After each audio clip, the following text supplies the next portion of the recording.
Gentlemen, we are recording for training purposes, just so you know. Everybody's cool with that. The only reason I say that is last week I screwed up and did not record. So, all right. My name is Martin Case. I'm Director of Curriculum over at USM. My job is mentoring and teaching a variety of students and artists how to get from point A to point B in their careers. This particular subject we're talking about today in the curriculum is called Theory Essentials for DJs and Producers. And the idea is, what I've been seeing is a lot with DJs, a lot with Ableton creators and all that, is you get these sensuous worlds, but you can't dig underneath and write your own music and get in there. And so what I've done with this intensive is, after being in Berkeley for 4 years and composing for 30 years, I was like, okay, how can I give this to you as quick as I can?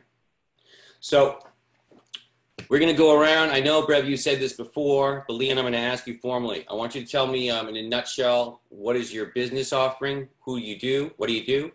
And then if you can also say what you're planning on trying to get out of this course and why you're here. I'll start with I just want to learn, really.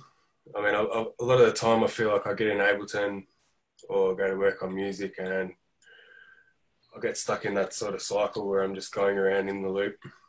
And I think that, I just want to push past that and be able to push out more content and just get better at what I love to do, really. I mean, I got into it initially because, I sort of had a young family when I was quite young, and I thought this is a great business that would I'd be able to look after my family properly, and I mean, for a lot of years, I just feel like I've been constantly studying and learning and practicing and doing a million other things as well. So, but it's the one thing, I mean, I love to make music and stuff. I mean, I want to be able to make music that people actually love and relate to, or that resonates with people, or that people enjoy. Like, I want to know that I'm doing a good job of what I'm doing as well. Leon, you said a lot, so I'm just going to break down some of that, because we have kind of a limited number, it seems. And this is probably a bit more important than me teaching you theory real quick.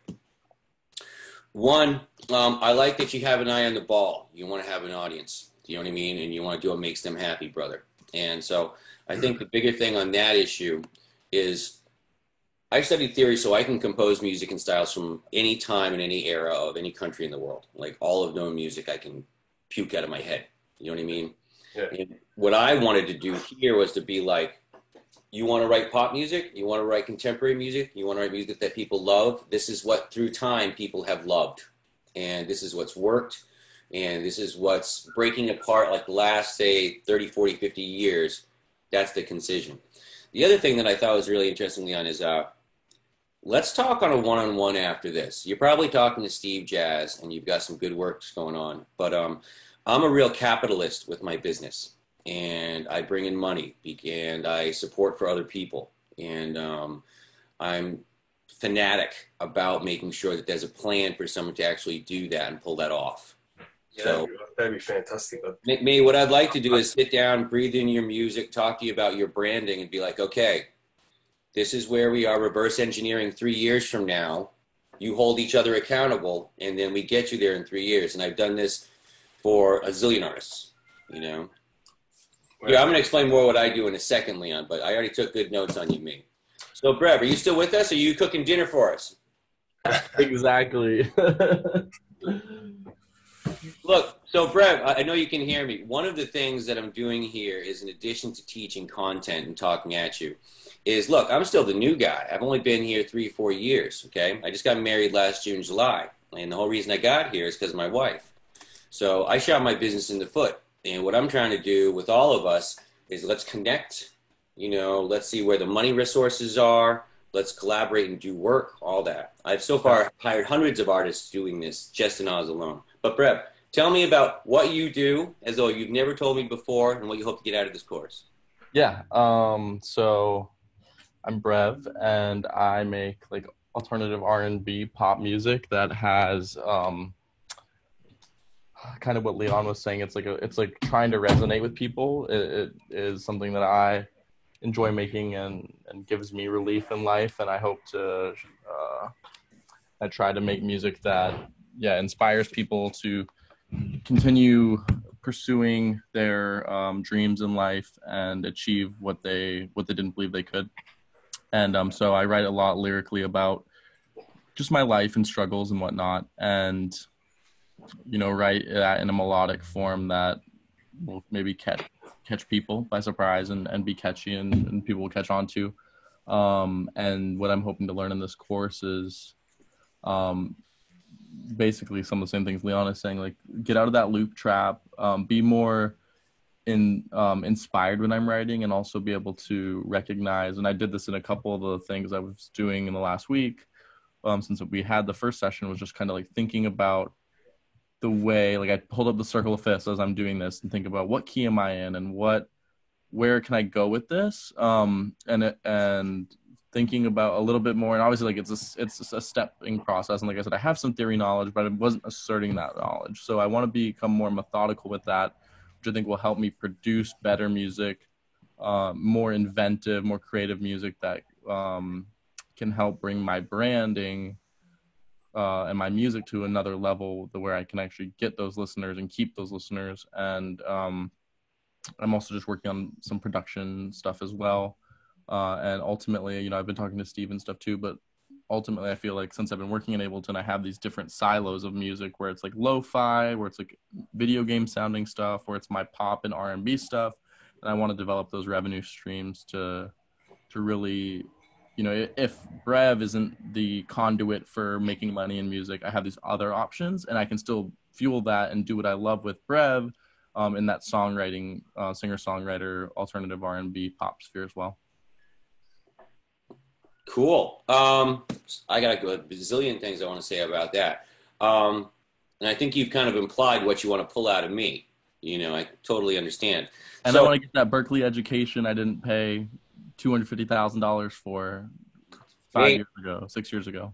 And I think I've been teaching it with some joy. I'm just going to respond to a couple things that you said.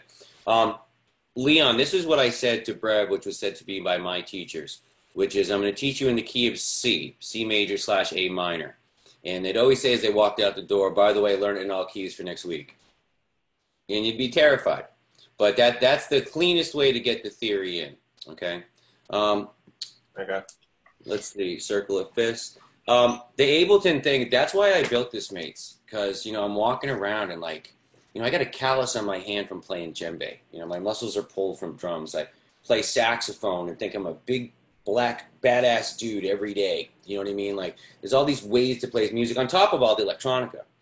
And I feel like I see so many people with passion in their eyes for creating music, and they're getting these loops, And I actually, the piece that I'm using to show you guys these theory is someone's final track from Ableton as the bass. That's the first step in the piece. All right, so let me tell you where I'm coming from. My name is Martin Case. Obviously, I'm director of curriculum over at USM. I've been there for about 2.5 years. Before that, I was over at JMC Academy, where I rewrote their curriculum based on Berklee's model, taught that course in their highest level of ear training, in addition to mentoring young artists how to make money and be professional. Very passionate about that. When I was in Boston, I composed, after graduating Berklee College of Music, I composed for people like Boston Ballet, MIT, Harvard University. I went through the institutions because they let me do crazy artwork, and the audience never had to show. The students were getting an experience. So one of the things that I'll talk to you about that's beyond the scope of this course is how do we make money? Slap cam for emphasis. Okay. What I have now, and Leon, we were talking about this, is after becoming a stepfather, I became Martin Case Media Productions. I knew how to make my own albums, my own videos. I knew how to do my own branding.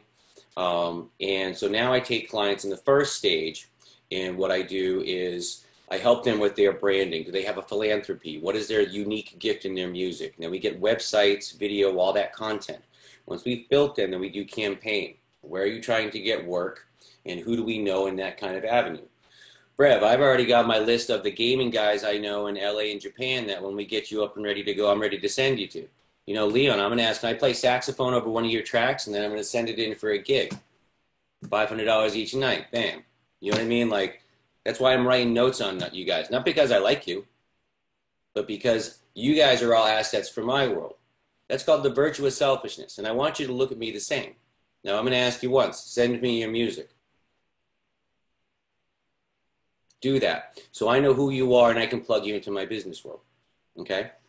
The other thing to think about, let's see here. Yeah, so as I was saying, here at the Universal School of Music, what I'm doing is I'm seeing a lot of guys like you that are trying to get in under the hood. So I really broke this down into these 10 modules. Here, good people. I've got to let someone in our room, I believe. Okay, we're good. All right, so Brev, this is going to seem like an overview on some of this stuff. But I really want Leon to get it, and I'll be brief. Now, all the material you're going to get, it's in 10 modules, okay? And it's pretty straightforward, but it's pretty dense, and this is an intensive. As I've said, take any notes you want, film, video, I don't care. This is a message getting out there in the world to people, okay? If you have issues or questions with anything, give me a call. Check in with me. You know, my whole passion is that you get it and you get it easy. It's not that crazy. And you both seem pretty dedicated to this. Let's see. Bum, bum, bum. All right, so let's just jump in. Enough preamble.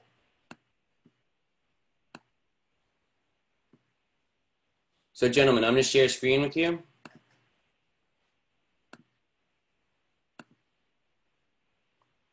All right.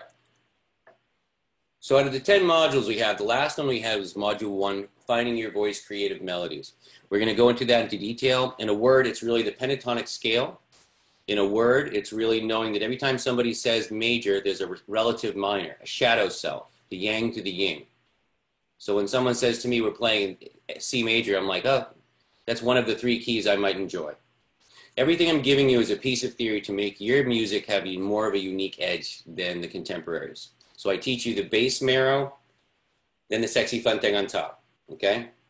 Sonnet 2, contemporary harmonic progressions. We'll be going over the first phase of this today, which is like 1, 4, 5 chords, C, F, G, bouncing between major and minor chords. So now I've given you a way that you can flawlessly make melodies using the pentatonic scale. You can never sound bad with that. It's like all the black notes on the piano. And I'm combining that with contemporary chords that you can also never sound bad on. Okay, so now you can write melodies and compose with confidence. Now, what do those other notes do? Those are really beautiful. That's level 2, beyond this course. Moving on, combining melody and harmony. I'll show you how these tensions, music is basically tensions falling to release, like this. If I have a C chord, and I hit the note D, D like water wants to fall to C. F wants to fall to E, like water. I'll go more into detail on that. But these are pretty much nature analogies, things I've learned from Asia that you put in so the music has a little bit more meaning. Every piece of theory you should have an emotional correspondent. If you think as a spirit warrior and these are expressing your emotions, these are all the tools that you need to know. Moving on to 4, making your song unique. Once you learn the contemporary progressions and you can sound like whoever you want, then we start doing chord substitutions. I'll show you an example. We all know Mary Had a Little Lamb, and it goes like this.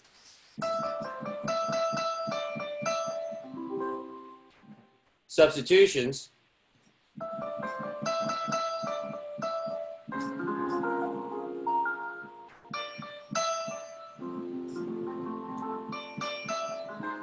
I could keep going all night. You know what I mean? And what it is if you take your melody and your harmony, and you look at this as a tree, that's the melody, and the harmony is land, I'm shifting the land underneath. Another way we could look at chord substitution is me saying hi. Hi, how are you? Hey, how you doing? I'm still saying hi, but I'm using different voices. That make sense? Cool, guys. All right. Now, one big thing that I learned at Berklee, and I do this in all of my teaching, is I want you to take the theoretical principles that I give to you, and I want them to put you into a work. 2 of the reasons I want you to do that is we start building a reel. We start building a reel with the new Leon, the new Brev, with these tools in your mind. My theory is albums are always a diary of a time. So this is you exploring this theory in your professional work. When you go to refer back to be like, oh, what was Martin talking about in Module 3? It'll be in your song and in your heart. Okay? So that's what the review is. Moving on, this is one of my favorite, which is polyrhythms. how to play in 2 and 3 and 4 different times over a single solid beat. And I hope you can hear the joy in my voice of being able to jump like that. Brett, we talked about that before, together left, right, right? Explain more of that later. Number 7 is one of mine that I enjoy quite a lot, which is going through different cultures around the world. You know, I bring in West African polyrhythms in. We go over Indian raga forms, like here. You know.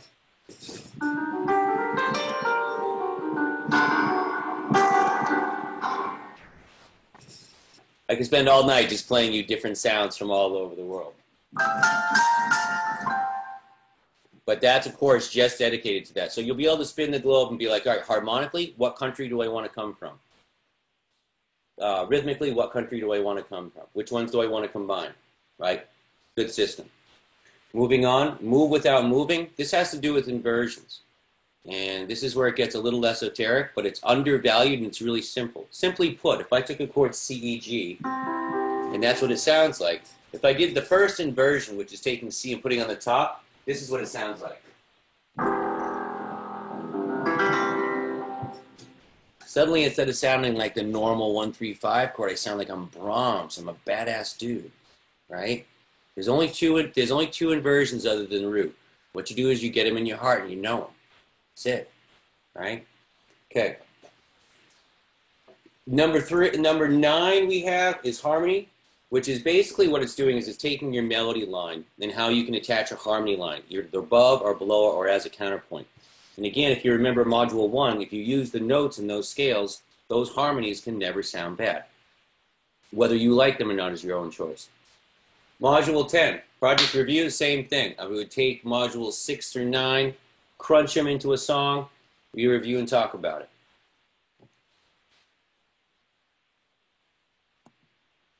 That makes sense, gentlemen?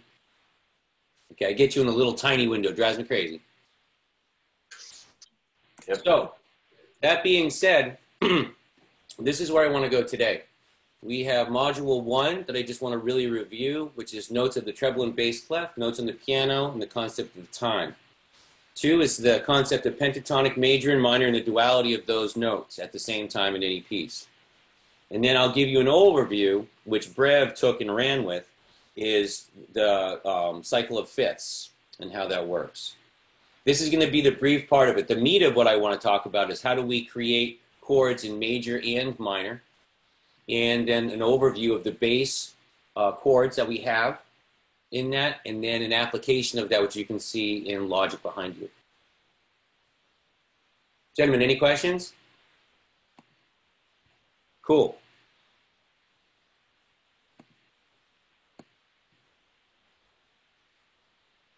Okay.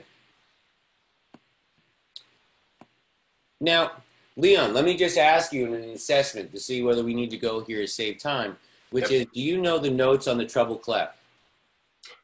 What do you mean? Like where they are on the piano? Yeah, where they are in like European notation. If you don't, I'm ready for that, and I'd love to talk to you about it, brother. I mean, I'm not sure.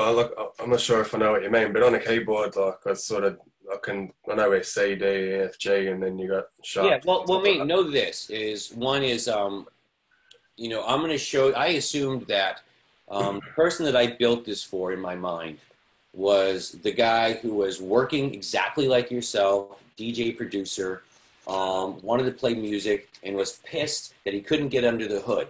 And probably hadn't done any kind of formal training, but was more pro than a lot of people coming out of conservatory. Right, yeah. Yeah, I'm sorry to say it, but like I envisioned you before I met you. Oh, yeah. So that being said, I'm just going to show some of these out really quick. Gentlemen, also feel free to take screenshots and stuff like that, okay? This, as we know, is middle C. This is our treble, and this is our bass clef. This is how we are able to just move. I'm a big fan of oral tradition. I'm a big fan of teaching in a zillion different ways. This is one crude system we use now. When I learned, and I say this in passion to people who make music but can't read notation. When I worked in West Africa, in all of my West African work, they say writing it down kills the spirit of the music. It should never be done. And so I always held that to my heart when I'm teaching, hi, this is the C scale. Okay? Now I'm going to pull up here And the reason why we're using notation is so that we can talk to each other. It is the contemporary uses of the day. I'm glad it's not Braille, you know. Now, in addition to here, there's always these phrases we use in the locker rooms, I mean in the dorm rooms, on like, okay, how do we get to memorize, our modes and all these different aspects. So if we look at the treble clef here, right, we break it down into spaces and lines. And as you can see, that's where it goes with ledger lines over. The space for treble is spaces spells face, lines is every good boy deserves fudge. Okay? And again, I behoove you, take screenshots as you will, and or just ask me, brothers, for these in an email, and I'll send you the PDFs clean as day. All right? So here we are. And I say that in the context, I want you to breathe it in, Leon. Right? So here we are, bass clef spaces, all cows eat grass, and good boys do fine always. All cows eat grass, good boys do fine always. Does that make sense to you? Okay, cool. Now, and again, this is a review of Module 1. But the first part is just going over all the notes and all the phrases. Let's take a look at time. Now, the interesting thing with time is this. This is a whole note, this is a half note, these are quarter notes, these are eighth notes, these are 16th notes. This is how we break down time like a measure of time, okay? And the way we count it is 1, 1, 3, 1, 2, 3, 4. When we get to eighth notes, it's 1 and 2 and then on 16th, it's 1 and a 2 and, okay? This is a lot of dense material. Now, don't worry about it. You know, I'm in the neighborhood, and we can go over this, and I can take any questions. This is the way to divide up time. Now, being in Oz, I'm aware of hemiquaver, semiquaver, hemi-demiquaver, and all this. And all I have to say to you is, as an EDM or contemporary artist, if you're working, I need to be able to chop notes up into 8, 16, 32, 64, 128, 256, 512, 1024, 2048. These are all subdivisions of time. So I think it's important to kind of jump on that system to use that. And by the way, I'm going to bow because that is badass that you can do that so much. Ooh, fire. Right? Now, one of the things that's interesting here, I'm also going to, let's just look at time and what we can do like that in a second, and for what I just said.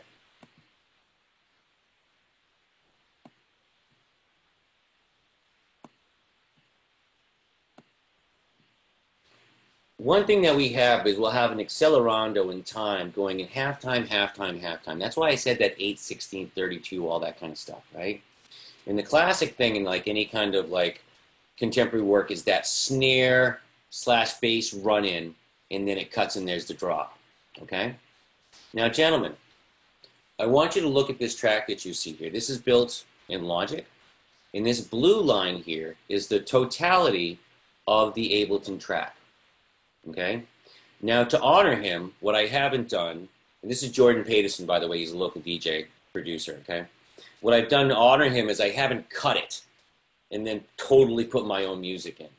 But if this was my job and my client, oh yeah, I'm already slicing this up and I'm already getting my hands in there. So even if you just took that one thing away from me, mates, as a lesson, you can see how you can kind of get in there, okay?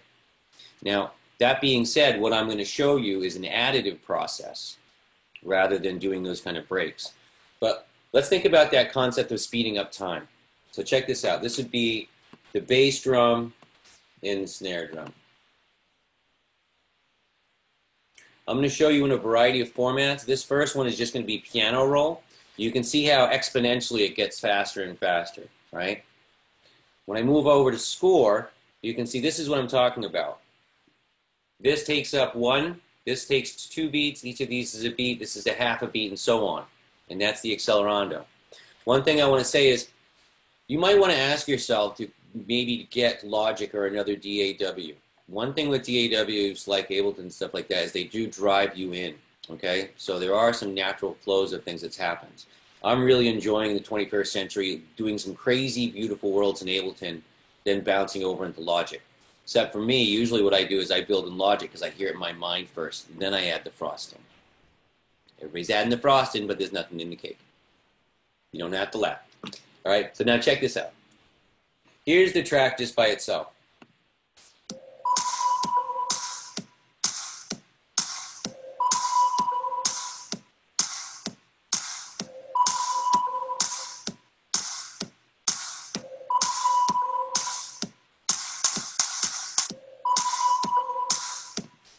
I think you get the idea.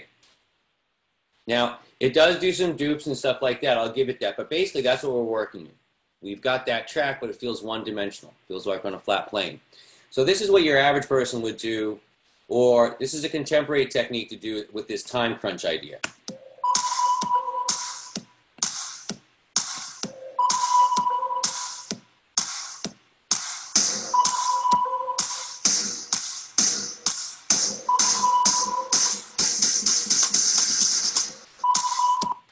And that's where usually it stops, okay? Now, gentlemen, I just showed you how to get that kind of a drum fill by taking an eighth note. Pretty much what you do is you just say compressed time, 2-to-1 ratio, compressed time, 2-to-1 ratio relative to your DAW. Now, if you're working in Logic, I can show you easily. If you're working in Ableton, what I would do, which I do every day for the last 30-some years, as long as Google's been around, I open up Google and I go Logic Pro X question mark, cut time, find the answer. This is how we self-learn, but what I'm giving you is the concept, okay? Now, if we think about time like that, could you see how it started and then it started, started getting its revolutions? If we think of it as like a motorcycle engine, eventually it's going to turn into a hum. It's going to turn into a note. So now I'm going to show you what happens when you push it back what's orthodox. This is the gift I'm giving you that's more than your average guy. Check this out.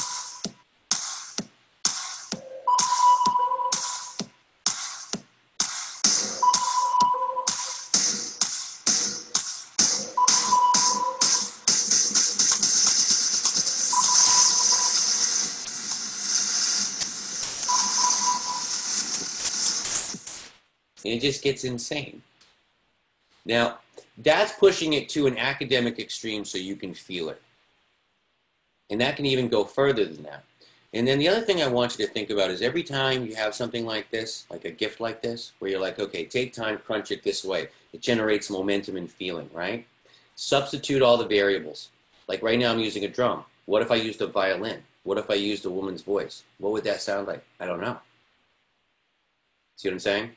All right, so moving on and out of time, that's one of the reasons why we want to have that grid in our head so we can chop these things up. We're going to go over the basics of the C major scale. This part we're talking about the pentatonic. We're soon to be talking about chords. C major scale or any scale is a series of notes. These are all the white keys. No sharps and no flats. Now, I want you to think this because this is really beautiful, okay? So when somebody usually says C major, that's all they mean, just C major, right? And it sounds like this, right? Oh, sorry, mate, hold on.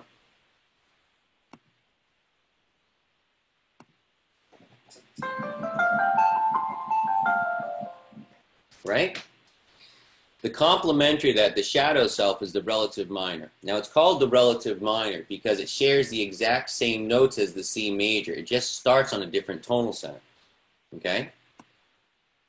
So see that? It's the same notes, it just starts different. That's saying E minor sounds like this.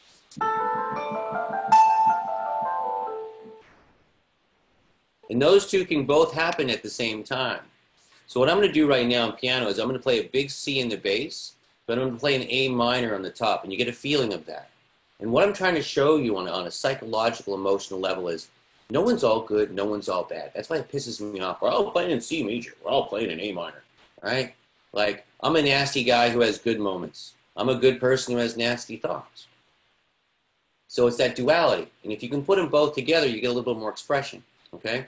So I'm going to put 2 C's in the bass and play an A minor on top. You get an idea what that feels like.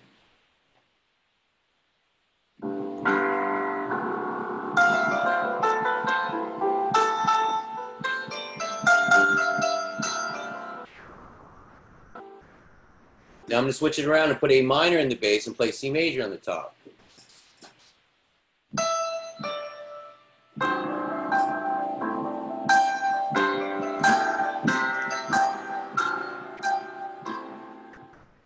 So it's these two worlds can go on at the same time. Now, let's talk about how you can get it so that you can have these melodies that are flawless using these scales, okay?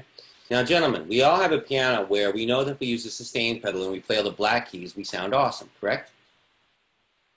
Can't sound bad with the black keys. Best thing to do with kids. Put that pedal on, you take the low part, I'll take the high part, sounds perfect. What that really is the pentatonic scale. Now I'm going to show you what those notes are in C. Those are the 1, 2, 3, 5, and 6. Do, re, mi, so, la. C, D, E, G, A. These are used ubiquitously in 90% of the world's music. Okay? I could go like mi, re, do, re, mi, re, mi, so, or E, D, C, D, E. I'll give you another one using the pentatonic scale. My favorite one lately.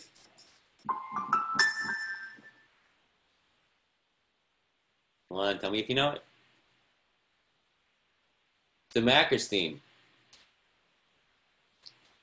So usually themes like something for like McDonald's are like 150, like $500,000, something insane.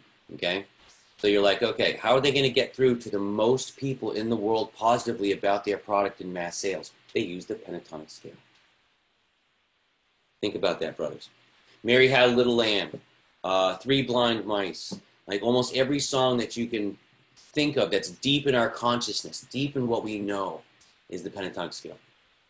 So, with the pentatonic major, as I said, and this is its number system. Now, the reason why we say things like 1, 2, 3, 5, and 6 in do, re, mi, and the like is because if you say do, re, mi, I can say, oh, if I'm in the key of G, what are the notes do, re, mi, Brev in the key of G?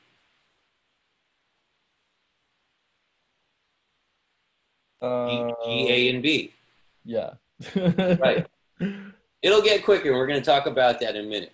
So, with the major pentatonic, so that you're bulletproof, here is the minor pentatonic. It's the same notes as the major pentatonic mates, but you start on a different tonal center. And this is a real spirit thing, because, like, listen to this. I'm going to play in C major just with the right hand.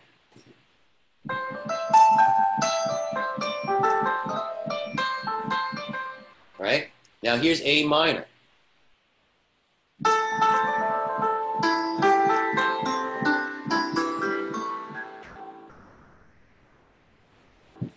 Right. So you can be a badass or you can be a nice person in any song. And these will work. Full stop. Now, one of the things that I would show as an example is take a look at this song here. Okay? This is Amazing Grace. We all know this. If we are in university, what I would say to you as good students is learn this song. And then we can talk about it. Because what you'll see with the notes, this is written in C pentatonic. Okay? And every once in a while it falls into an A minor pentatonic. But it's a beautiful example of like a moving, riveting song that moves us with the pentatonic scale. Hallelujah is another one. Like I could sit here all day and just tell you about these. But this song is Amazing Grace. We'll be coming back to that when we start talking about chord progressions. Hey, Martin, not to interrupt you, but Tony says she's waiting to be let in. I don't know if you have that on your screen. Oh, thanks, mate. No, I got engrossed. Gonna jump back here. Hold on. Yeah, she texted me and was like, "Is the class happening?" I'm like, "Yeah." Yeah, no, we've been talking. Here, hold on. And I was wondering where she was because she was like the most into this last week too. Yeah, well, maybe, you know, sometimes traffic happens. Totally. Okay, let's see here. Hold on. Gotta get the Zoom window. Bring it all to front. Sorry, gentlemen. Sometimes I'm having a little bit of weird. There we go. Tony.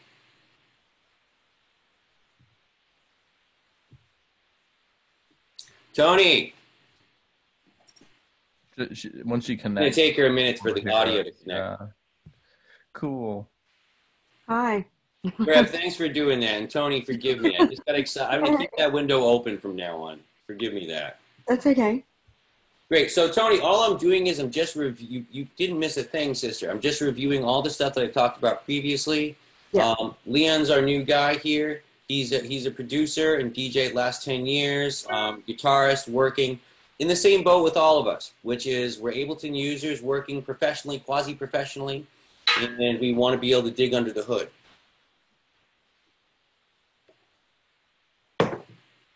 So, that being said, here we are with Amazing Grace and where we are with the pentatonic scale, and it's major and minor. Things to use. I'd type in, look up pentatonic scale, and to use it. You want to get this stuff into your mind. It is only 5 notes. Do, and if you do this, if you wrote down on a piece of paper C, D, E, G, A, right? And underneath that you wrote do, re, mi, so, la. Okay? Tell you a story. When my cat was dying, I had to clean up after it every day, and it was a horrible process. So what I did is I did my ear training in my head. Do, re, mi, la, so, mi, re, do, la. Do, so, do, la, do, re. Mi, re, do, la, do, so, mi. Mi, re, do, la, do, so, mi. I could do that all day because I got those notes in my head. Now I'm practicing. I'm waiting at the bank, practicing. And because I'm using do, re, mi, I've got it in every single key when I go back to my instrument. Does that make sense? Yeah. Hold on just a trying to second. do I that got last the week money as coming in. well, with I'm sorry, melodies. say it again, Brev. I was saying, like, last week I was doing that as I was like, because a lot of times I'll be biking or walking around and I'll start thinking of songs, and so instead, and I feel like I tend to rely on the same melody over and over again. So I started to try to take that tonal center I was thinking of and use solfege to kind of get to alternate and get somewhere with it versus just doing the same thing over and over again. So let's break that down with joy, because that's really important to me, and it is still relative to what we're talking about. But oh my God! All right, so when you play piano, right, and you're playing the pentatonic scale, drive those home, but sing along with the do, re, mi, right? Like get that in your head. And so the first time what you're doing is you're singing each note as you play it. Do, re, mi, so, la. Then when you're playing the piano, sing every other note. Okay? Now I'm going to tell you really easy. You already know some of these notes in your heart. Do. Mary Had Little Lamb is mi, re, do, re, mi, re, mi, so. So if I said do, and I said, sing me the note D, you go, Mary, re, do, re. What's G? Mary had little lamb, little lamb, do, so. This is how you cultivate your mind to be able to get it. I know exactly what note's going to come out of every single instrument I play before I even touch it. This is the most important thing that I could teach, is ear training. Now, that's beyond the scope of this course, which is why instead of teaching people ear training, I'm like, okay, these notes work perfect. You know what I mean? But when I'm 90, I'm not there yet, you know. When I'm 90, I'm going to have that big glass table. I'm not going to care what instrument you play. It will only be ear training. When I hear music now, because I have ear training, I'm transcribing it in my head while I'm in traffic, while I'm listening to the elevator. My wife, I can play how my wife talks. Right? I digress. And too fun. So let's take a look at this pentatonic scale, okay? Now, what I've done, guys, is this. Let's take the pentatonic scale, do, re, mi, so, la, right? And we're going to take that rhythmic concept, and we're going to create our own arpeggios. Now, if I create an arpeggio starting on C, I get my major wash, correct? And if I start on A minor and do that arpeggio over and over again, we get a minor wash, right? That's going to be my arpeggio. And then if I crunch it, I'm going to get that feel. Now, if my melody's flawless, it should be able to sail through like an angel, whether it's major or minor, correct? You can just nod, right? So what I have here is, this is the melody, which I'm going to play you in your own right. This is its major, and this is its minor. Here's the melody just by itself.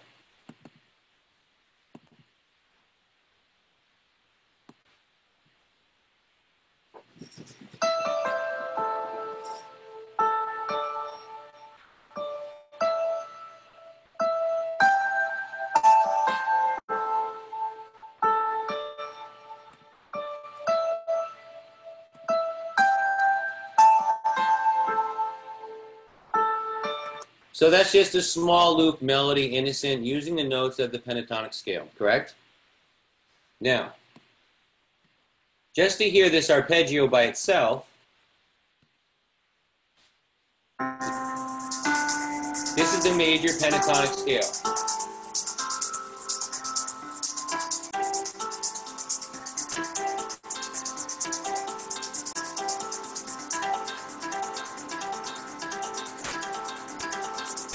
This is the minor.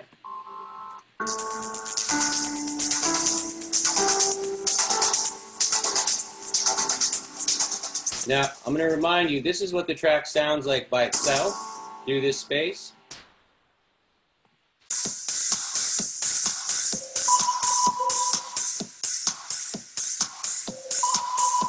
Now this was the final track that I was given. This is the complete work. And I can think you can feel the passion yet the frustration that where the hell can he go? The train's gone.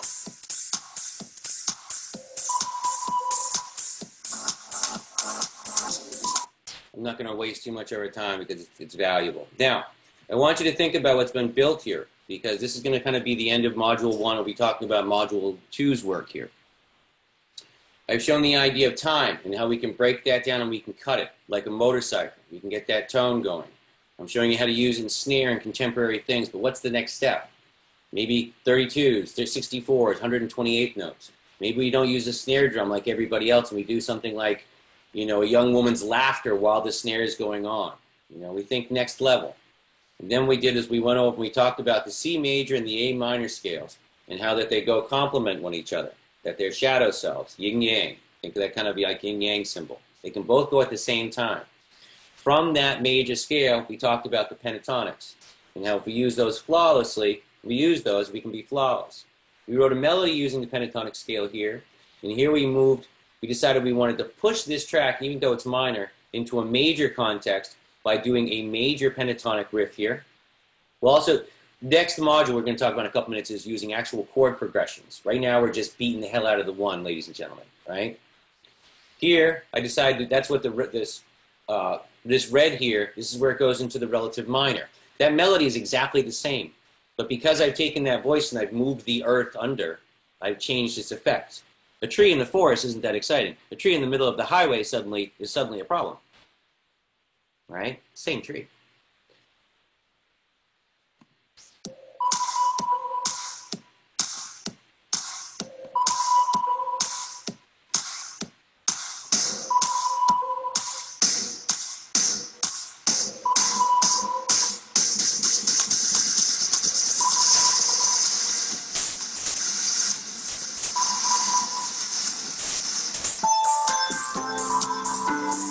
This is the major.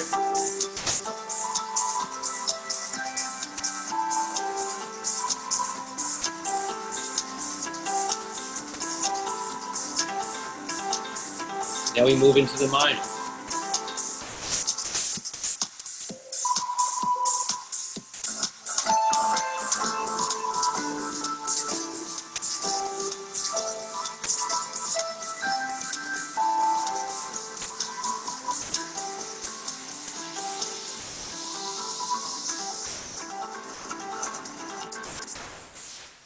So a couple things. One is, I want you to realize that I'm showing you things in an academic way to push the envelopes of what we have as contemporary. Okay, so that's why it is grandiose. The other thing is, I'm using piano, even though it is having an electronica kind of edge, because I want you to concisely hear the theory. This isn't a piece that I would put out for like a professional work. The other thing that I want you to think about is this, is let's strip away everything that I just said. And we just have that track in Ableton. And we just want to make it sound happy for goddamn sake. We want to just move it. Because we understand this idea of major and minor duality. So if I were to take this track right here, right? Listen to this one track right here. This is just what's called an ostinato. It's just a single note penetrating and coursing through, driving your head to a different tonal center. So here, you'll hear it's a C.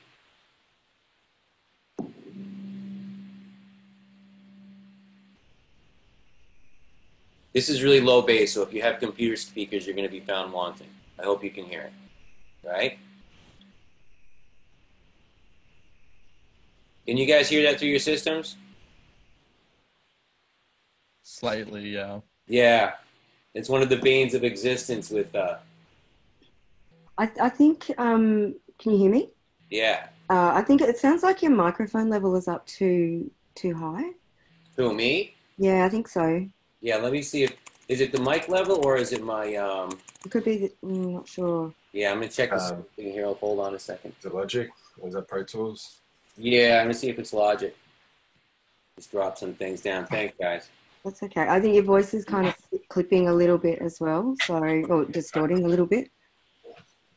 How am I doing now? That sounds okay. When you were playing the full track, it was really hard to hear all of the voices in the track. Yeah, no, trust me, I understand. A lot of this is dense just to drive the idea home. You know Yeah. what I mean, with color. And that's what I'm trying to show right now is if we took all of that color off and we just played this track along with just that ostinato.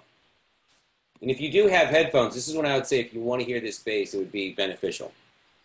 But here, just to check this out.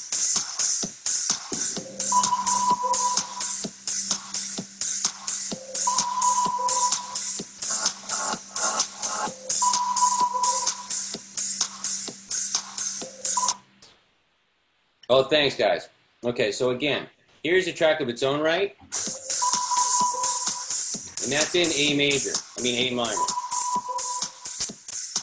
Right?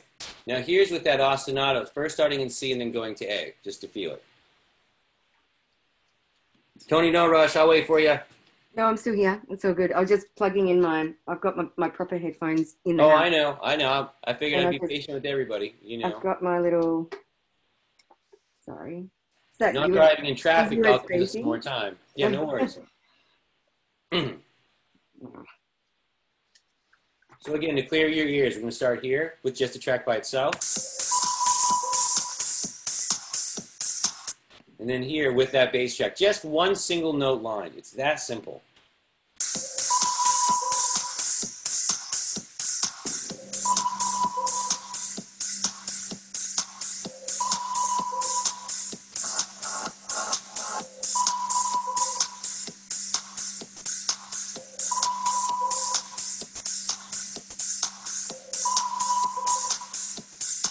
And this is where it drops down to the relative minor.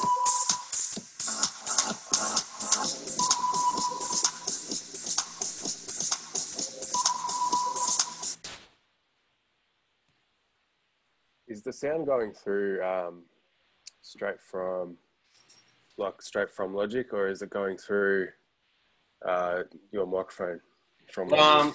Well, here, let's just talk about that for a couple things. So I want to keep doing this. Oh, you know what? Hold on.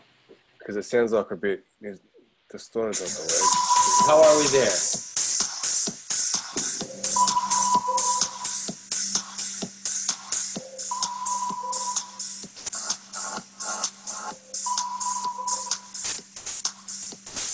Does that make a little sense, or is that too low? I can hear it. It just sounds like it's coming through the phone or something, instead of being like straight output from. Yeah, I'm actually using loopback. Is that just me? Like, No. I can hear the same thing. Yeah, Yeah. it's the same quality as last week. I just assume it's because the going through the internet with all this is just not ideal. Yeah, no, no, and I've heard this with other, you know, not for me, but with my other colleagues. We're all wrestling with this.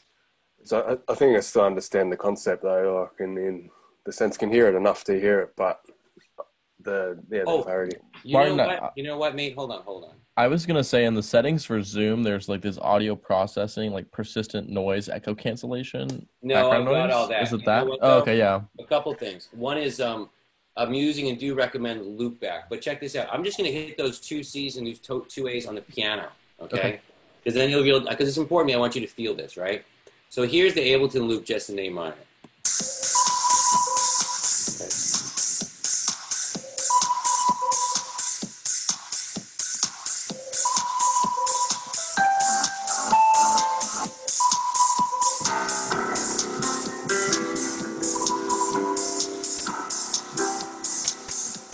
Then this is minor.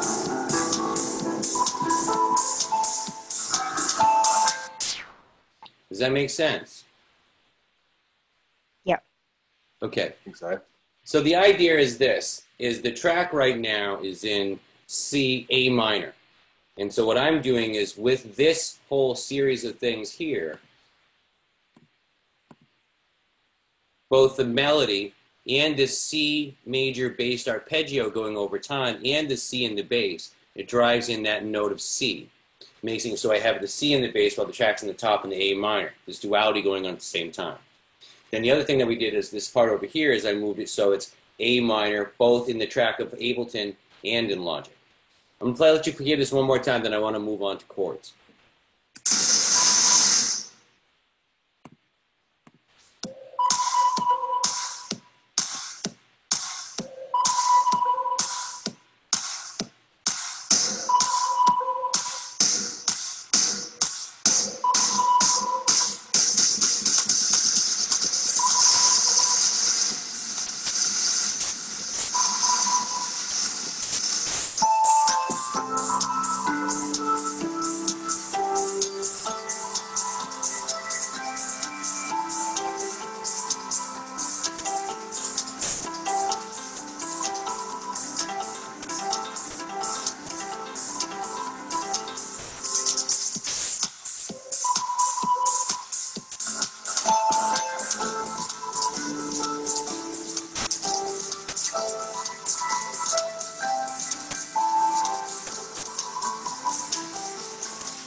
So that's really module 1 that we just went over and just drilled in.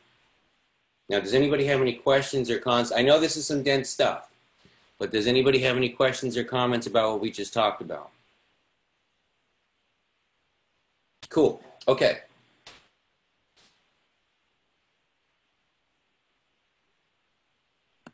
Just one last thing. Sure. You're not sharing your screen at the moment. You know what's funny? I realized that while I was staring at it, right, and then talking to you guys, and I was like, this is so great. You're not little boxes. I can see and talk to you. But yeah, I realized that. So here, I'm going to go back to sharing screen. So we're kind of leaving the island of module 1, and that's just rough. C major, A minor, and one thing. All right, guys, so now we're back. What I want to talk about in module 2 is how we construct chords, okay? Now, again, we're talking in the key of C, but this works for all keys and it's all the same. Here's your bass notes of your chords in root position. From there, what we do to figure out the chords, in other words, the structures that we can use in chord progressions over this, any work in a key, is we stack them in thirds. So that would be our 2 notes stacked in thirds here. And then our final chord here would be stacked in fifths, another third up. That's how we build our chords going across space. Now you can build chords going up as far as into 7ths, 9ths, and 13ths and stuff like that.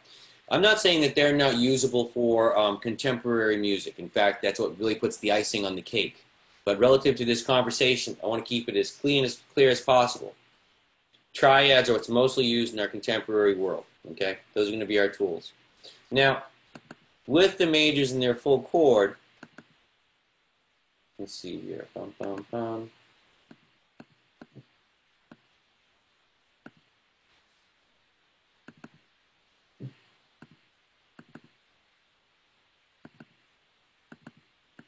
Hold on a second, people.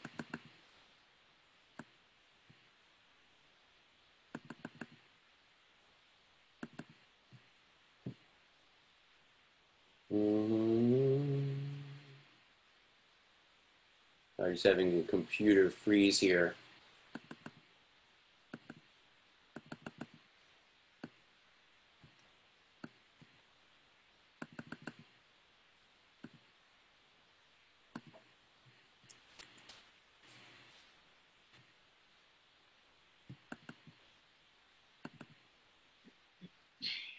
Okay, great.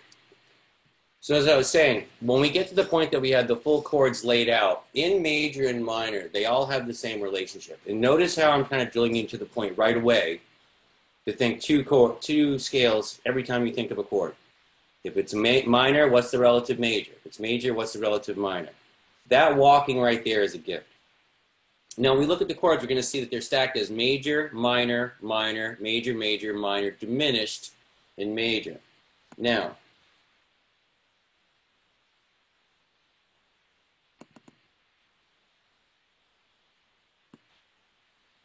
this is how we have them mapped out with the Roman numerals, okay? And this is, again, why it gets important. So if I'm in the key of C, 1 is major, 4 is major, 5 is major. 1, 4, 5, that's how we can memorize that. 1-4-5 chord progressions, which I'm about to show you. When it's 1-4-5 in major, they're all major. When it's 1-4-5 in minor, it's all minor. Okay? And again, the reason why we're thinking about this, 1, 2, 3, or do, re, mi, if I were to say, Tony, in the key of G, what is the 1, 2, 3 chord? Sorry, in the key of G, what is the 1, 2, 3 chord? Yeah, what's the one chord in the key of G is? So 1, 2. Oh, so you're saying, so it'd be G major, Yep. A minor, B. Oh, B diminished? No, it wouldn't be B diminished. B minor. And you B know minor. what the thing is you Oh, look. because there's an F sharp. Sorry. You always know that. It's funny to watch people's brains scramble on this. I get it. Oh, yeah, of course. There's an F sharp. know. Yep. Yep. But the thing to think about is this. This is how we memorize this in our hearts on majors, right? 1, 4, 5, always major. Everything else minor except for 7, which is diminished. Okay? So that's one way to keep this in mind. All right, now, let's see here. Bum, bum. Now, what we're talking about here is I'm giving you, just like with the pentatonic scale, okay? Yeah, there's those other notes in there. Notice I didn't mention them. Talk about those later. Right now I'm giving you flawless things and backbone stuff. The backbone of all of our music, in all its permutations, is really the 1-4-5 progression, okay? Jazz guys will say 1-6-2-5-1 progression, and that's true for that style. For our style, contemporary music that people are going to buy and love, it's 1-4-5 is our base. Now, I want you to listen to this on piano. Okay, just hold on before I push any buttons on composition.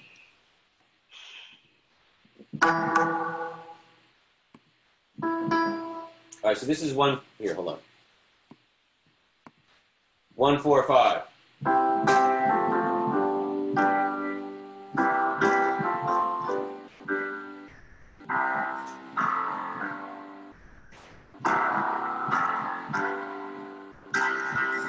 I mean, that's the cheesiest 1-4-5 sound you can get in the world, okay? I mean, that's like the basics for that. Does that make sense to you? So hold that in your hearts, okay? Now, I know what you're asking. You're like, what's going on with the minor scale, right? So here are our notes. The same process that we do. Now, what I do when I write out my chords for my scales, I just stack those thirds without thinking about it on a notation paper, so I know what my tools are. And then I add in my accidentals. So if this was, say, E minor, which would have G major as its relative major, I would write in all the F sharps after I stacked it like this. Now that I have my full chords in A minor, this is how the energy changes, though. So remember 1-4-5 in C major was always happy, right? 1-4-5 in minor, those are, oh, sorry, this is a typo. I forgot to take that out. Look up here. Don't look down here. 1-4-5 are minor, okay? Now, the truth is, and we all know it's in our hearts, it's easier to write a minor song, a sad, pissed off song than a happy song, right? And because we're not all that Disney happy unless we're writing for Disney. That's why this duality makes it so beautiful, right? As I said, I'm a bad man who has good thoughts. I'm a good man who has bad thoughts. We're all that. Now listen to this 1-4-5. Oh, hold on, sorry. You know what's funny, Tony, is I was like, oh my God, am I still screen sharing? Am I just babbling at them, right? So here we are in 1-4-5, okay? Now what's interesting is everything is major except for 1-4-5. And the diminished is 2. You need to remember that. But know this. All you really need to know relative to this chord is 1-4-5 of any chord. If you want to be in major, those are all the happy ones. If you want to be in minor, those are all the sad ones. Full stop. It'll get more interesting as we go along, but I need to build these structural bones in you first. Now let's listen to the 1-4-5 in minor, okay?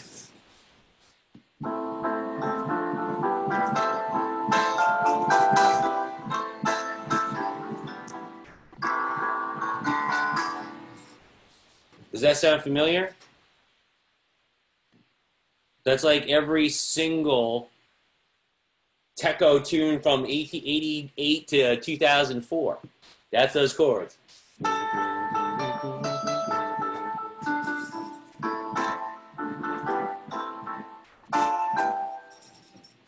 right?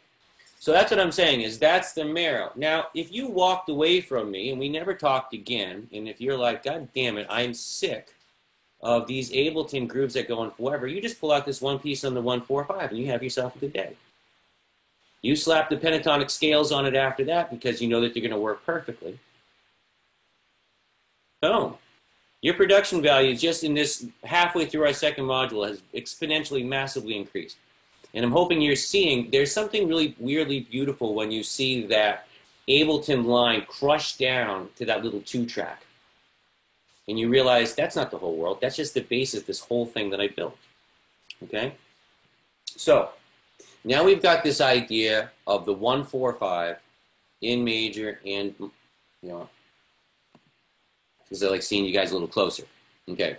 Now, does what I just said to you make sense as far as how to construct chords, how they have that room numeral analysis, how the 145 is major, all 3 chords, how the relative minor, its sister, or, you know, shadow self, I want to say male, female, is 145 also, and that has the minor. Are we good? Okay.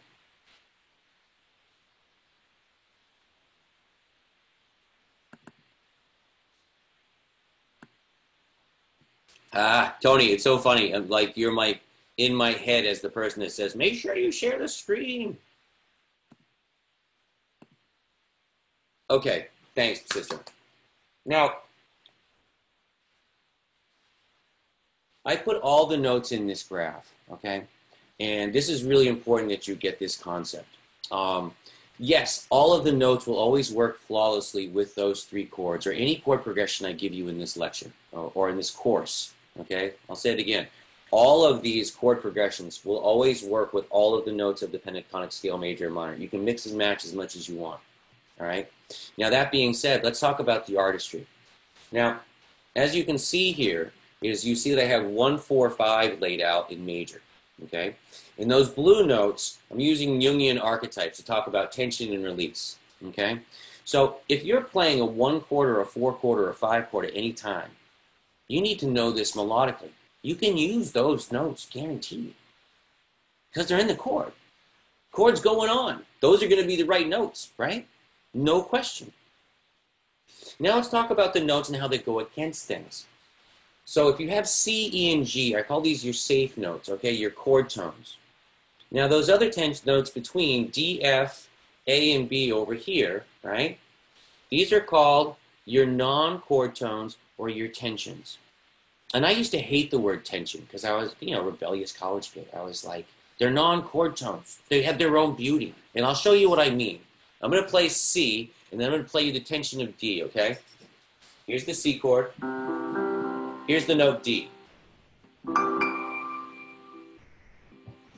It's one of the most beautiful notes to me ever, right? And what I do is I'm like, screw you. That's considered a tension, but I'm going to hold on to it, and I'm going to land on that tension. Like, check this out.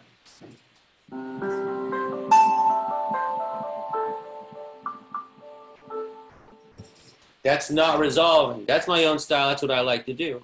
But let's talk about orthodoxy.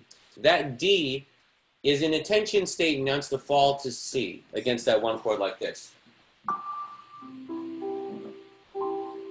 Re, do. Now, how long you hold that tension before you release me, if you ever do, is your art versus mine.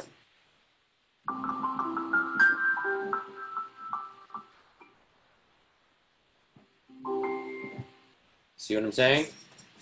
So that's me playing with the note D falling into C. In the same way, this is F that falls into E. Okay? This is this idea of this tension of pulling. So if I'm here, here's C, and here's the note F as it falls into E. Same goes for A and G, and et cetera, and so forth. When you move up here, in other words, you move the ground, the notes that go against that chord change also, because now these are the safe notes. And so this is how these fall against us, in a sense of tension and release. Does this make sense? Now I'm going to say this again. I have the notes F in there. I have the notes B in there. Starting to titillate you a little bit. If you have a job and you want to sound badass and rock solid, use the pentatonics. Stay away from those. right? But if you want to explore, this is how they work. You know, like in this course, I don't teach you about B, right? A T, the last note, the 7th degree. But listen to the power that it has wanting to go into C.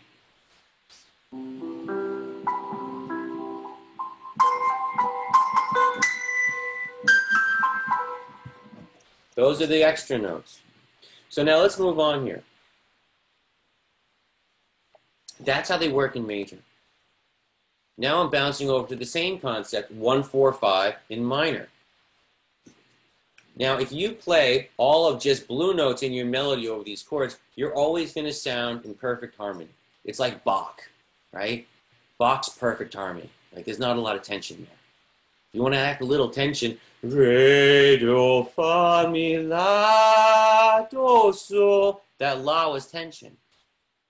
You want to, that tension's not a bad thing, especially when you combine it with release. Tension and release harmonically is really what music are. Okay? Now, here again, we're on the 1, 4, 5, and that's how it goes across against that. Everything changes because your tonal center changes. Now here's a really fun one, and I just found a cultural reference. Do you know the you know that song Hallelujah? Everybody know the song Hallelujah? If you don't, that's cool. What I'm talking about here though is I just showed you 1, 4, 5 in major, and I just showed you 1, 4, 5 in minor, and how you can use those in graphs and how those notes go across. What you're seeing here is, what if I were to just kind of orbit in space and juggle between C major and A minor?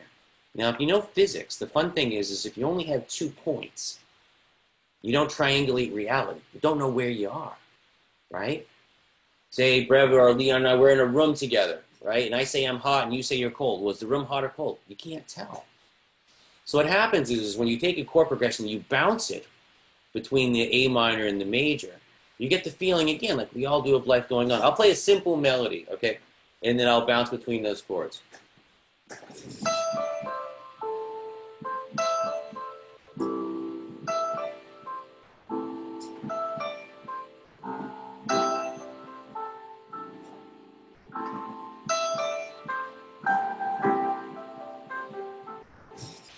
And so you see how you're bouncing between that A minor and C major world? Okay. I have all these built into that logic thing, but I just wanted to take the time just on a pure sense of piano to break it down before we show it in context. Now, I think I told you this, guys, last time, was when I was hired by JMC Academy to rewrite Theory 4, their highest level theory. What the idea was is to take all of the concepts that they hadn't been teaching from the Berkeley system and to introduce them to JMC students. And it's a daunting task, and it's esoteric theory that, you know, unless you're a real dork, you're not going to use. And so what I did, Tony, thanks for smiling. You're like, yeah, I've been there, right? So what I did was for 3 months, they played Mary Had a Little Lamb every week. And with Mary Had a Little Lamb, I tweaked out how hard the theory could go. So with that same kind of idea, you guys know this melody by now. We've heard it, right? This is the one that goes over our piece.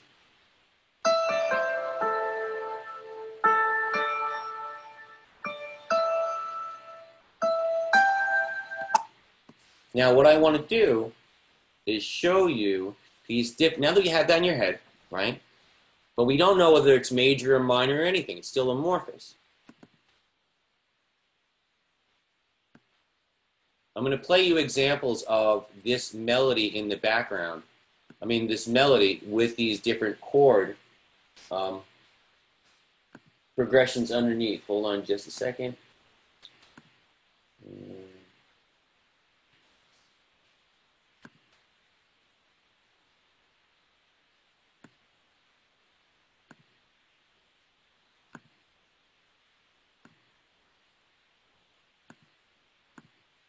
All right, so if we take this is C major with 1, 4, 5 and how it goes across. Now the coloring is to show you. What you got to realize this is if you know a piece of theory, it's got to affect you on an emotional basis, so then you understand and you care. So that's why I don't like terms like, you know, chord tones, non-chord tones, and the like. As you can see here, here's our chord. The blue notes are our chord tones. when I use this melody, okay, and I'm not, you can change the melody, but for the course of what I'm trying to express, I'm not changing the melody, and I'm showing you how they fall against if you just keep the exact same melody and you put in different chords. All right? So here we are at the 1-4-5. It goes on to a tension, it goes to another tension, it goes to another tension, breaks free, comes back into tension again. But it's 1-4-5 in major. So how tense can it be? Right? So you see the little subtle dualities we have in this thinking? Check this out.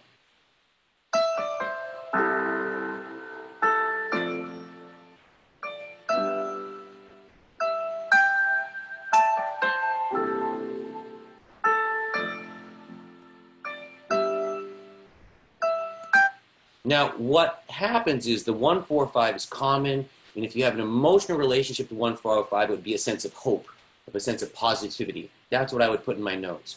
But because I was a dickhead, basically, and I never resolved to the end, because I was obstinate in making sure I nailed that A right away, be that on ba, I got this major yet minor quality going on. Moving on. Now, if I take that same melody, I put it in minor, now it's all chord tones. There's almost no tension. And this is what that would sound like.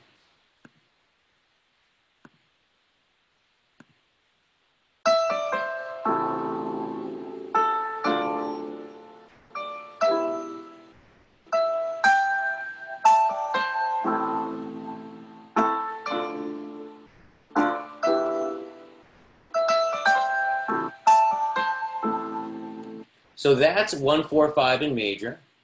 This is 1-4-5. I mean, that's 1-4-5 in minor. This is 1-4-5 in major. Just listen.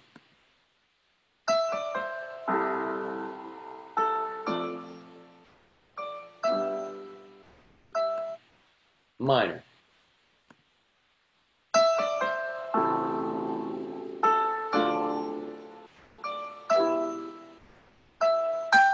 Can you hear the difference between those two? 1-4-5 into major and minor. It's pretty profound, isn't it?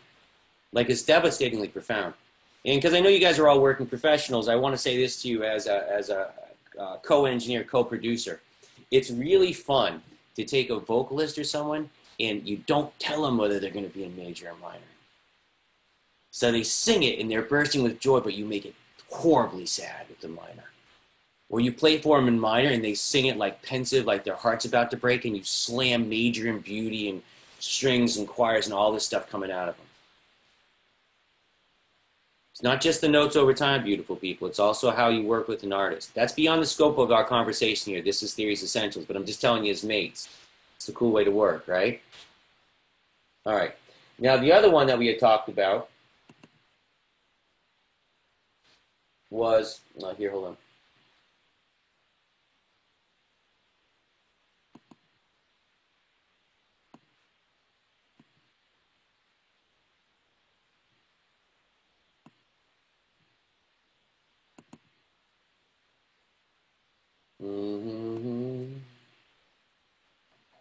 Sorry, guys. There we go. The other one that we had talked about was we just experienced 1-4-5 in major, that beauty. We just experienced 1-4-5 in minor, that power, right? Now what we're talking about is inside each of those worlds 1-4-5 is we're going to take and we're just going to go C major, A minor, right? And we're going to bounce between these two titans of the one. And if we remember our physics, what happens is we don't know, we get seduced after a while. Are we in major or are we in minor? Now, one thing I want you to realize this with music and contemporary is we actually go with our hearts going strong, weak across the pulse, okay? So what's going to happen is the mind, if you start on C, it's going to initially register that's true. But if you wait 45 seconds into the track and you move everything over one beat, you get the sense of disorientation. Sounds exactly the same. They're not going to miss one beat, but suddenly they're bam, the one's the A minor. Does that make sense? Okay. Now here, listen to this, and this is how this one sounds. Oh, before, I'll just talk about it really quick in theory. So because I'm on the C major here, it's a tension. When I'm on the A minor, It's a tension. When I'm on the C major, I get release. Tension explodes into a non-tension, cascades back down to tension. So that's how it goes across, how it's affected by the chords. Now, if I didn't like that, if I wanted to reverse here, I could put the A minor chord there and switch everything around, and everything feels different. Now, I didn't take the time, beautiful people, to record CA, CA, and the permutation I told you, but this is how it sounds when you go between these two worlds of major and minor, like these gigantic feet.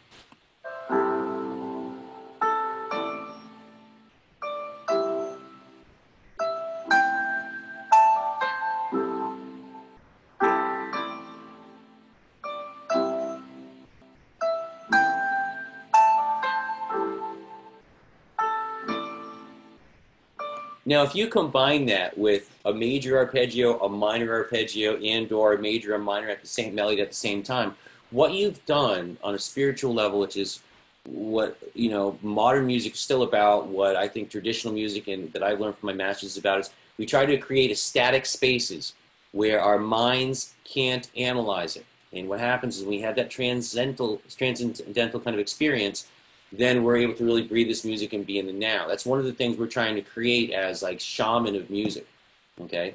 And so those are the tools to kind of do that. Here I'm displaying to you one major, minor, major, minor. Know that those can be flipped, and to remind you again, physics, if you just have 2 points, you can get seduced by it.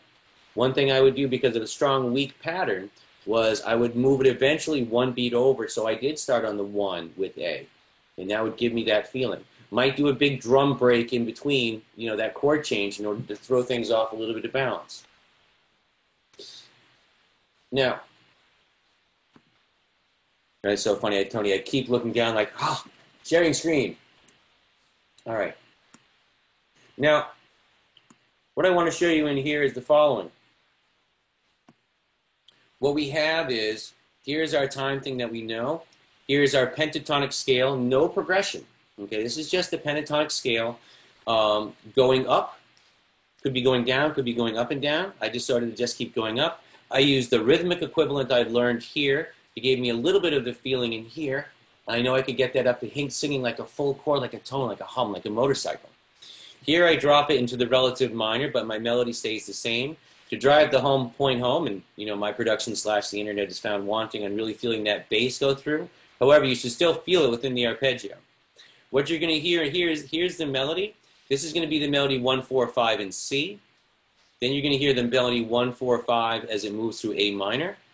And then here, just for fun, what I have is a 1, 6, C to A pattern on the bottom. Okay, so that's my big feet moving. But I'm leaving the song, so I put a major pentatonic under the melody. Does that make sense? Let's take a listen. I'll talk you through it as we go along.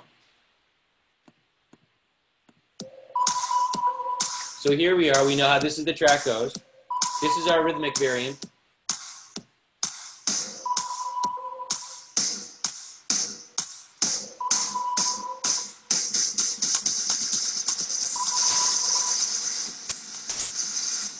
That's moving into major.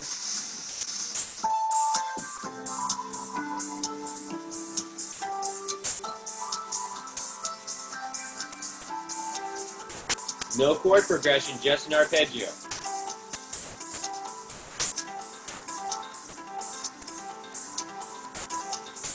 Leaving the world of major, going to minor.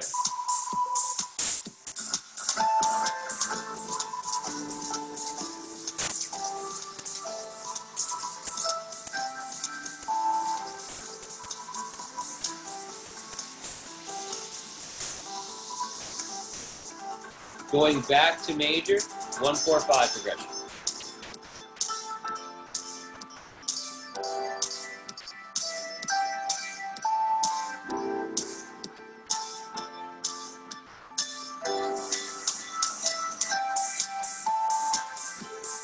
Melody by itself for a minute, 1, 4, 5 in minor.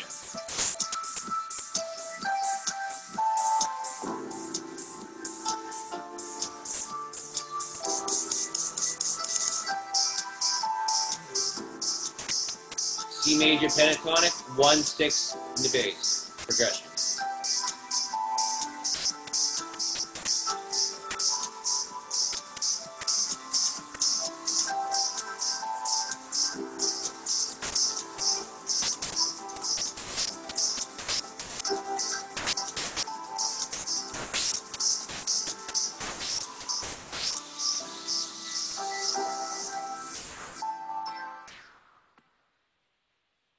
Gentlemen. So that was a lot of dense information. Pretty much we went over the pentatonics. We went over time. We went over these progressions. We went over tensions. We went over the dualities and how we can build things. So now I've been talking for a bit, and I'm very excited about it. I'm curious. Does this seem overwhelming? Does it seem pretty standard that you can breathe this in? Give me some feedback. It's definitely a lot to take in. Yeah, it was awesome. Like, I feel like I've taken some good notes, I think, and I feel like I've learned something. But I mean, there was a lot to take in, so it's like I probably have to just breathe it in for a bit. Yeah, dear Leon, know this is you got 2 modules in once in there, an intensive. Okay, so brother, one, put that in your head. But I think the biggest thing that I want to give to you is like, I'll tell you what my drum teachers used to say when I used to take djembe lessons, West African djembe lessons. I was like, I take these classes, I can't remember a fucking thing, right?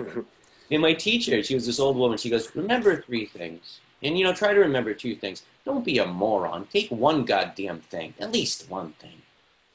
So know, Leon, that this is recorded, right? Yeah. It's a one, mate. Yeah, know that this is recorded. Know that I'm your mate. I can send you all this kind of material and go over it with you. But I think the reason I brought the screen up is I think it's so beautiful and empowering to you guys to see like a track like that and to be like, oh, that's just the beginning now. That's not the end. Yeah. I'm not on a train and I'm not hijacked to this thing with my ankle dangling down the highway. I have power to go on top of that. Like to the point, Leon and Brev, if I erased that track, I have a fine work, totally. The composition would stand on itself without the original track.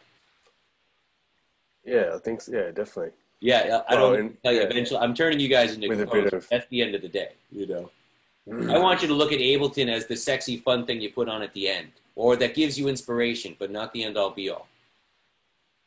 Brev, what are your thoughts? This is your second module. You've taken in both of them.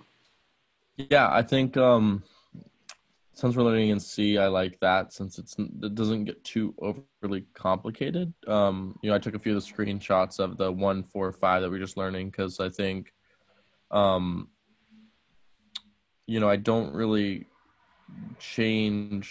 use the relative minor a lot when I'm making music. I know. If you did, I wouldn't have a job.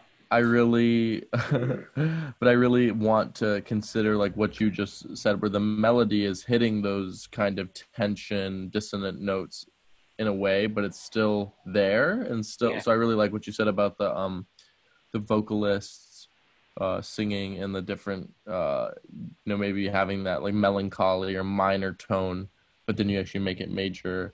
Fucks them all up. It does. Sorry to swear, but it really does. It's so beautiful because they're like, I did that. I'm like, yeah, you didn't. I did that, but let's say. And I think that creates a more emotional connection, like you were saying. So that was one thing I really took away from this.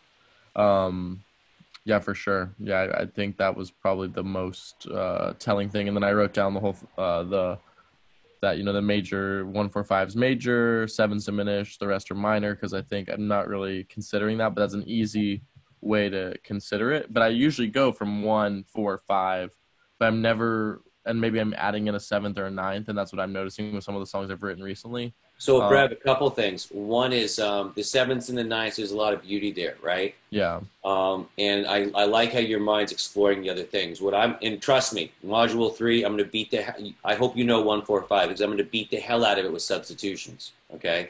Like really sexy substitutions. So, one thing I would say to you guys, look, class is over. We'll review in a second, but this is really important. It's like the best gift I could give you, right?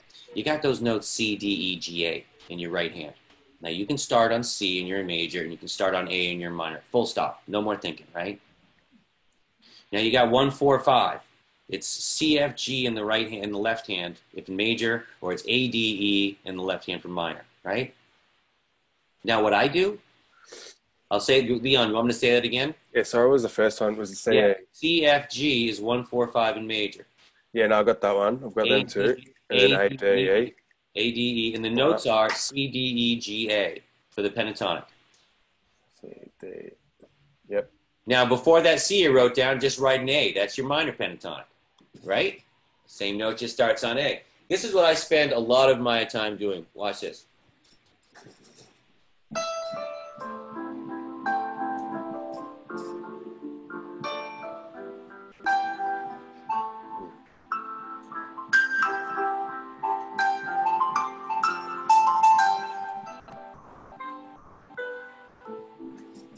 That's me just playing those 5 notes, beating the hell out of 1, 4, 5, going back, forth, and major and minor. And that's why I don't hate practicing anymore.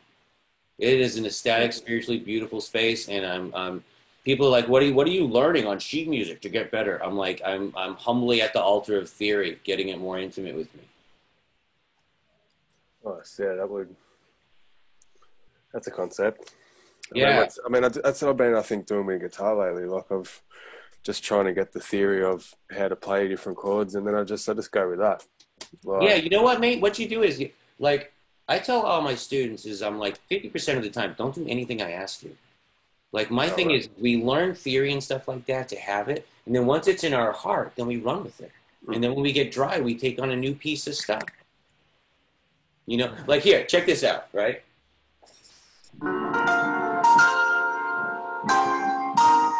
That's my new chord progression. Love it. I'm like, right? If I didn't know it, I had to learn it theoretically. And then once I did, it's in my heart. And because I know how it is with ear training, it's with all keys. Now, Leon Brev, is this somewhat the scope and the thought that you thought this modules and this theory essentials for DJs and producers would be about? Yeah, this is it's actually more than what I was thinking it would be like. It's amazing. Yeah. So for me, you know, I've been teaching for about 30 years. I've made like 20 some albums. And again, you guys know I did the Berkeley thing. I'm really passionate about this.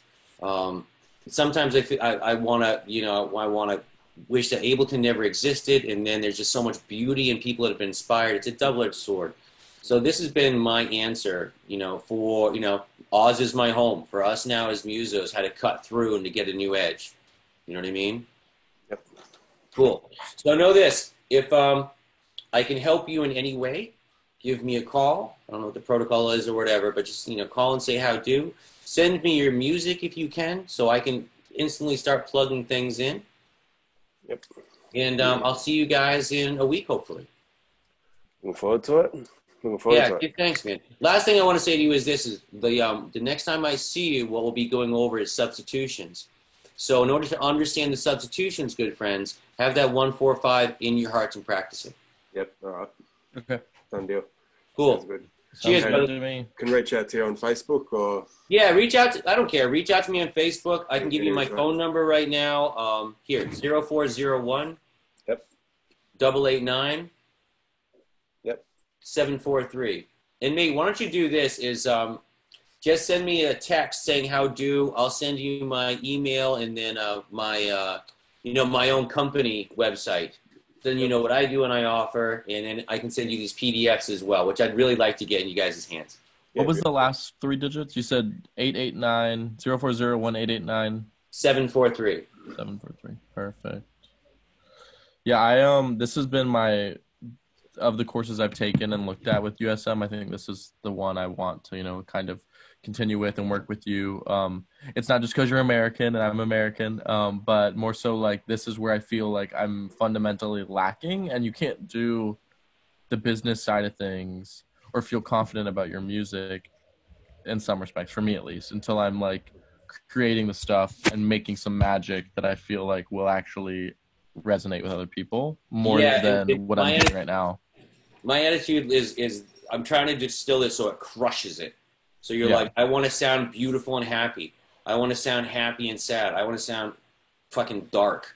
Yeah. You know, you're like, don't have to figure it out. There it is. My music sounds so joyful all the time, and even if I make something that sounds dissonant and crazy, I still feel like I'm always resolving to that. Like perfect example, Brevin, and you know, we're just talking now is take one of your happy tunes, right? Say it's in C major. Mm-hmm. Slam like a low sub bass of A tied in with the bass drum underneath. Okay. You'll be like, man, this is beautiful. There's something dark here, just a little. Yeah. One thing I've also been considering is that the pentatonic scale, I only ever used like the black keys on pentatonic. I'm not actually making a pentatonic scale from the white keys ever. Right. And So that's one thing I'm learning from this. Like, yeah, I can do pentatonic because pentatonic is so easy and it's relatable. But I always just do it with the black keys. Two things. You want to get the pentatonic down in all keys, and what I do is I actually have a jar where I go, okay, now I'm in the key of G, this G minor today. And then what I do is I trip my balls off playing in that key. I can solo whatever I want, but I got to solo in that key. Oh, tomorrow's C sharp major day. All right. Got it. Tripping, playing with that. I can do whatever I want. I can trip out, but I've got to improvise in that key. That's how I'm talking how I got it made, you know? Yeah. Yeah. And then practicing is like something you stop thinking about when you start producing a lot. You're just like, I just want to make a song and go into Ableton. Yeah, I know, mate, but you know what? As in, lessons is way over. I gotta get back to my wife. I could talk about this all day. I play djembe for 45 minutes, one rhythm, as fast as I can. Boom. Make sure my spine's up, giving thanks. Boom. How am I gonna serve and heal? Saxophone. Boom. 10-foot tall black dude. Play for 45 minutes till my jaw wears out. Every day, you know. And I was told I was good at these things and a master a long time ago. And I'm finally getting to that point where, like, no matter how much my life sucks and stuff like that, I go to heaven twice a day. Yeah, I think that's one of the things is you get so convoluted that you feel distraught because there's so much to learn and so much to do, but you don't have those fundamentals down. So yeah, so I'm going to leave you with this: 1-4-5 pentatonic. Beat the hell out of it. Throw away all your notation in your notes. Get in your spirit and get into those notes. Okay, cool. All right, good guys, beautiful. Thank you. I'll see you guys next week, hopefully. Yes, sir. Yep, all right. See you guys.